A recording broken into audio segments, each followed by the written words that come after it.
এখন ইফতার করা কমপ্লিট হয়ে গেছে। ইফতার করে এখন দাঁড়িয়ে আছে বাবুদের বাড়ির সামনে। এখন ফুচকা আছে, তো ফুচকা খেতে যেতে হবে। তো রোহান আজকে খাবে ফুচকা। রোহান খাবে, রোহান আজকে ফুচকা খাবে। তখন মানে যাচ্ছি ফুচকা খেতে, তারপরে দেখা হচ্ছে ফুচকার পরে। আর আমার সামনে লাইটটা ভালো, মানে ক্যামেরা ভালো নাই বলে রোহানের মোবাইলে ফ্ল্যাশ জ্বালিয়ে আমাকে দেখতে হচ্ছে। মিলে যাচ্ছি খাওয়ার জন্য। ফুচকা এলে কোথায় আছে জানি না, ফোন করেছিলাম, ফোন তুলছে না। এখন গ্রামটা ঘুরতে হবে, কোথায় আছে জানি না, কারণ রোহান বলছে আজকে ঘন্টা শুনতে পেয়েছিলাম, আমি অবশ্য শুনতে পাইনি, ঘুমাচ্ছিলাম। তখন যাচ্ছি ফুচকা খেতে। আবার আজকে কম ফুচকা খেতে হবে, কারণ আজকে রাত্রেবেলায় বিরিয়ানি খাওয়াবে আমাদের পাড়ার কিছু ছেলেরা। তো আজকে কম ফুচকা চলে আসছিলাম। যখন এইদিকে যে নতুন হাট যাওয়ার রাস্তাটা হচ্ছে, ওই রাস্তাটা মানে অপেক্ষা হচ্ছে না। তো কি দুদিন আগে একটা লোক এসেছিল বাচ্চাদের দোকানে কথা বলতে। তো এইখানেতে মানে ওদের বাচ্চাদের দোকানে গ্যাস নিতে এসেছিলো। তো সেই লোকটা বলছিল যে আমরা কাজ শুরু করে দিয়েছি। তো কাজ যে এখনও মানে দেখতে এলাম ওই জন্য কত দূর হয়েছে, কারণ ঈদের পরই তো আবার নতুন হাট যাওয়া চালু হয়ে যাবে। সেই জন্য এখন দেখতেছি নতুন হাট যাওয়ার রাস্তাটা ঠিক হয়েছে নাকি। চিপ পাথর ফেলে দিয়েছে, মানে এটা মোটা পাথর ফেলেছে, তারপরে তো এই ছোটো ছোটো পাথরগুলো ফেলেছে। ঠিক হয়ে যাবে রাস্তা, আশা করছি গোটা রাস্তাটা এরকম করে দেবে। আর মনে হয় 10 দিনের মতো লাগবে। এই আমার গাড়ি মুছে দিল। আর কিছুদিনের মধ্যে ঠিক হয়ে যাবে। এখন বাড়ি যাচ্ছি, মানে ফুচকা খেতে যাচ্ছি। এখন ফুচকা এলাকে খুঁজে পাইনি সারা রাতে। রোহান বেশি করে ঝাল দিয়ে দে, বেশি খাবি না তো আজকে। বিরিয়ানি আছে, খাস না একদম বেশি। বাবু একদম বেশি খাও না, সাইতে।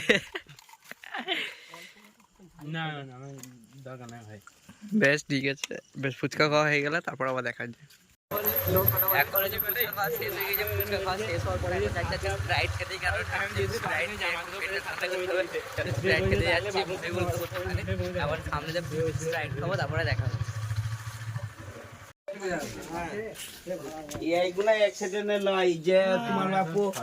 স্প্রাইট খেতে পাকা রাস্তা, রোহান শুরুয়ারটা করছে। 20 মিনিটটা বল, 20 মিনিট হলে বেশি খেতে হবে না। এটা তো আমারই ডায়লগ, তাই না? পাকা রাস্তায় এসে আমারও যেন ভাগটা আসতে হয়। এই কুরকুরে আছে আর একটা স্প্রাইট, ব্যাস। দাদা দাদা দিই দাও।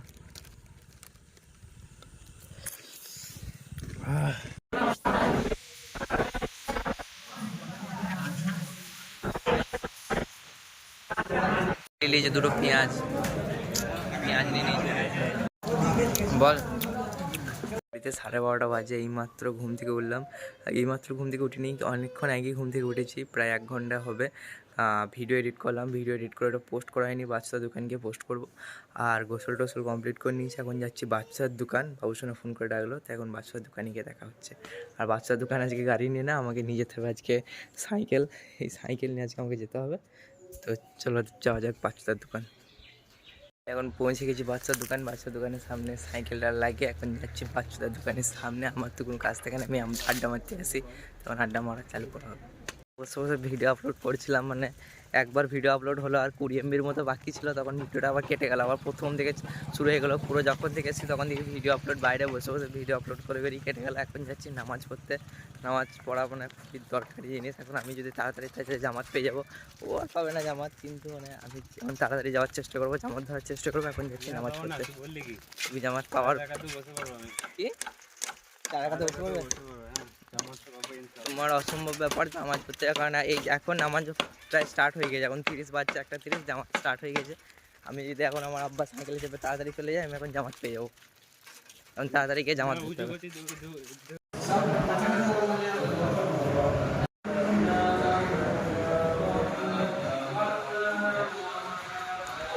শুভ বিকেলবেলা, এই মাত্র আর কি আসরে আজান দিল, এবার আসরে নামাজ পড়তে যাবো। আর ব্যাপারটা হচ্ছে যে তখন জোহরের নামাজ পড়ে উপরেতে ওদের সাথে একটু কোরআন শরীফ পড়ছিল, আমি দেখছিলাম। আমি কোরআন শরীফ পড়তে জানি না, তো আমি শিখছিলাম। আর জানতাম, কিন্তু অনেকদিন না পড়ার কারণে ভুলে গেছি, তাই আমাকে আবার প্রথম দিকে পড়তে হচ্ছিলো, তাই আমি আবার শিখছিলাম। তো এসে একটু শুয়ে গেছিলাম, ঘুমাইনি, কারণ আগের দিনে ঘুমিয়ে গেছিলাম, দিয়ে আর আসরের নামাজটা পড়া হয়নি।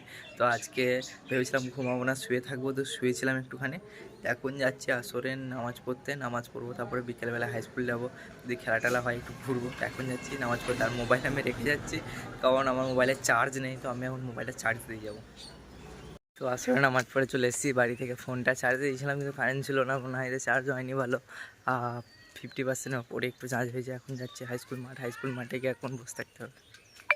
মাঠ চলে এসেছে, কিন্তু হাই স্কুল মাঠে কেউ নেই, পুরো হাই স্কুল মাঠ ফাঁকা, খেলা টেলা তো দূরের কথা, কেউ নেই। এখন এখানে দিয়ে মাঠটাতে বসতে হবে, কারণ এই টাইমটা কাটাতে হবে। আর যারা রোজা রাখো তারা অবশ্যই জানবে যে হয়তো রোজা রাখলে আমার ব্যতিক্রমভাবে আমার দুটো টাইমই কষ্ট হয়। একটা হচ্ছে দুপুরবেলার টাইমটা একটুখানি প্যাস লাগে যদি এইদিক ওদিক দৌড়াদৌড়ি করি, আর একটা টাইম হচ্ছে এই বিকেলবেলার টাইমটা, আসরের নামাজ থেকে মগরিবের নামাজের টাইম পর্যন্ত। তো আসরের নামাজ থেকে মগরিবের টাইমটা, এই টাইমটা অনেকটা ছোটো সময়, কিন্তু এই টাইমটাতে একটু কষ্ট হয়। তো এই টাইমটা বিকেলে মাঠে বসে একটুখানি ফোন টোন দেখে একটু কাটিয়ে দেবো, তারপরে যাবো হচ্ছে বাড়ি, ইফতার খুলে আজকের ব্লগটা শেষ করে দেবো। আচ্ছা, সূর্য ছবি তুলছ? হ্যাঁ, কিন্তু এদিকে আজকে সূর্যটা হেবি সুন্দর লাগছে দেখতে পারো। আজকে সূর্যটা এখনও পর্যন্ত আর কি হাই স্কুল মাঠটাতে রোদ রয়েছে, আর কোনো দিন থাকে না, কিন্তু আজকে রয়েছে হাই স্কুল মাঠে রোদ। সূর্যটাকে এত সুন্দর লাগছে দেখি কি বলবো। আজকে ইফতারটা করতে হবে। কেন যাও মসজিদ আজকে? আজকে দাওয়াত নেই। কি বলছো? এই ছেলেটাকে অনেক মেহনত করছে, এই ছেলেটাকে লাইক শেয়ার সাবস্ক্রাইব করে দাও। আমরা তো প্রতিদিন ভিডিও দেখছি, তোমরা দেখছো কিন্তু লাইক করছো না। লাইক করো, তোমাদের একটা লাইকে একটা ভিডিও বানাইতে মোটিভেট করে।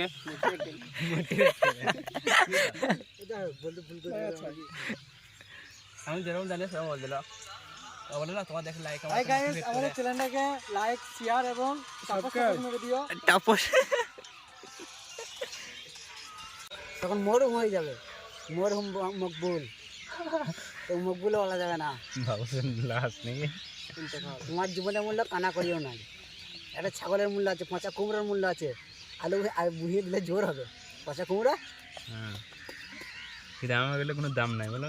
আরে ছাগলের যা দাম আছে, দেখ ছাগলটা মরে গেলেও তার দাম আছে, কেটে দিলে আরো দাম। না মরে গেলে কি তার মাঝিরা এসে আমরা ছাইল চলে যাবে, লোকে দেখতে যদি মরে গেছে কেটে লাগিয়ে দিলে আরো দাম। না তার জন্য বলছি না, মানুষের সঙ্গে তুলনা করছি, মানুষের জীবনে কতটা মূল্য। আল্লাহ একটা নিয়ামত, বিরাট নিয়ামত। একটা নিয়ামত যদি আল্লাহ ছিনিয়ে নেয় না, সব শেষ। এই নিঃশ্বাসটা দিয়েছে, এই যে মরে যায় তার জন্য কাঁদে না, বলে যে বাবুর কি হবে, স্বামী মরে গেছে আমার কি হবে, বলে না যে স্বামী তোমার কি হবে, বলে না। বাপ গো বাবা মরে গেছে আমার কি বলে, বলে না বাপের কি হবে, বলে মেয়ে কি বলে, সে নিজের জন্য কাঁদে, বাপের জন্য কাঁদে না। বলে তো ঠিক কি না? একদম ঠিক, একদম ঠিক। তখন আর কি সূর্য উঠেছিল, এখন মনে হচ্ছে সূর্য ডুবে গেছে, প্রায় ডুবে গেছে, মানে ডুবো হয়ে গেছে। আর ইফতারি করতে প্রায় আর 4 মিনিটের মতো টাইম বাকি আছে। এখন বাড়ি যাচ্ছি, বাড়ি গিয়ে ইফতার করবো, তারপরে আবার মাগরিবের নামাজ পড়তে হবে, তারপর হচ্ছে যাবো এরওয়ার যেতে পারি ইনশাআল্লাহ। তো এখন আজকের ব্লগটা এখানেই শেষ করছি। এরওয়ার যাওয়াটা তোমরা পরের ব্লগে দেখতে পাবে। তো এরওয়ার আজকে যাওয়ার একটা ভালো প্ল্যান আছে, পরের ব্লগটা অবশ্যই দেখবে। আর ব্লগ যদি ভালো লাগে থাকে তাহলে অবশ্যই সাবস্ক্রাইব করবে। আজকের মতো টাটা।